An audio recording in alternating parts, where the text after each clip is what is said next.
তোমরা কি বলতে পারবে এখানে ছেলেটি চশমায় কোন ধরনের লেন্স ব্যবহার করছে? হ্যাঁ, এখানে ছেলেটি চশমায় অবতল লেন্স ব্যবহার করছে। স্বল্পমূল্যে ব্যবহারিক বিজ্ঞান শিক্ষায় সকলকে স্বাগতম। আজ আমরা অবতল লেন্স পর্যবেক্ষণ করে দেখব। এজন্য আমাদের লাগবে একটি অবতল লেন্স। অবতল লেন্সের মধ্যভাগ সাধারণত নিচু হয় এবং প্রান্ত পুরু হয় অর্থাৎ উঁচু হয়,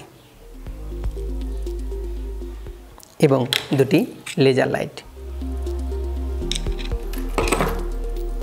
আমরা কাজটি করবার জন্য একটি অন্ধকার রুম বেছে নিয়েছি।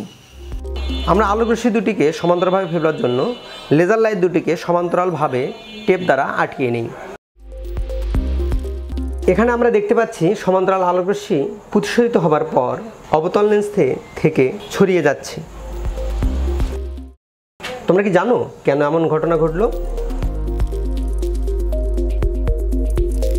আমরা জানি অবতল লেন্সে সমান্তরাল আলো পড়লে প্রতিসরিত হবার পর সেটি ছড়িয়ে পড়ে।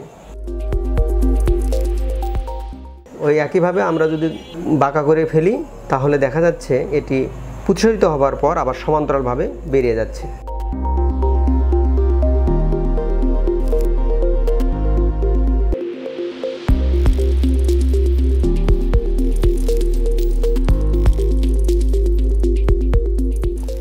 অর্থাৎ অবতল লেন্সে আলোকরশ্মি পড়ার পর সেটি প্রতিসরিত হয়ে ছড়িয়ে পড়ে। বিজ্ঞানের এমন মজার মজার এক্সপেরিমেন্ট পেতে তোমরা কিন্তু আমাদের সাথেই থেকো। এতক্ষণ সাথে থাকবার জন্য ধন্যবাদ।